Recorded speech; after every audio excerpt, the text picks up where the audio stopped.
बॉलीवुड के सुपरस्टार धर्मेंद्र की अस्थियां को पवित्र गंगा में बुधवार सुबह विसर्जित किया गया।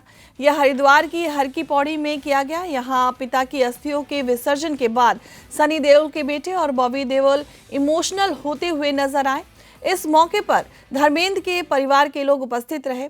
पुजारी रोहित छोत्रिय ने बताया कि धर्मेंद्र के पोते करण देओल ने अस्थि विसर्जन की पूरी रस्म की है और धर्मेंद्र के नाती पोते, बहू, बेटे और अन्य परिवारजन भी मौजूद रहे। अस्थि विसर्जन के दौरान श्रद्धालु और स्थानीय लोग भी उपस्थित रहे और सभी ने धर्मेंद्र को श्रद्धांजलि अर्पित की। धर्मेंद्र के निधन के बाद ये पहला अवसर था जब उनके परिवार ने सार्वजनिक रूप से अंतिम संस्कार की रस्मों का पालन किया। करण देओल ने इस अवसर पर परिवार की ओर से प्रमुख भूमिका निभाई और गंगा में अस्थियों का विसर्जन किया।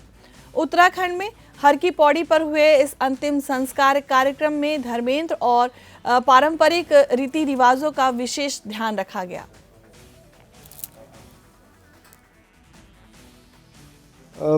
वो कल लोग आ गए थे यहाँ पे। कल उन्होंने इन्फॉर्मेशन हमें पहुँचाई। उनके 2 व्यक्ति हमारे पास आए, उन्होंने सब हमारे से जानकारी दी। उसके बाद फिर उन्होंने कहा कि कल हम शायद ये जो इस अस्थि प्रभा का जो प्रबंध है कल करेंगे। तो इस संबंध में उन्होंने हमें सुबह कल शाम फोन कर दिया था इस बात के लिए कि कल सुबह हम करेंगे इस तरह। उन्होंने फिर हमें वहाँ पीलीभीत से एक होटल है यहाँ पे, वहाँ पे बुलाया। तो बुला के उन्होंने वहाँ पे हमें ना जो कार्यक्रम था, अस्थि का कार्यक्रम, पिंडदान वगैरह जिस कार्यक्रम था उसके लिए सामग्री सब लेकर हम पहुंचे वहाँ पे। तो उन्होंने हमें वहाँ पे बिठा के कहा कि पहले अस्थि का कार्य कराइए। पूजन वहाँ कराने के बाद उन्होंने हमें कहा कि ना आप हम अस्थियाँ कराएंगे हर की पौड़ी में विसर्जन। लेकिन किन्हीं कारणों से सन्नी जी और बॉबी जी नहीं गए।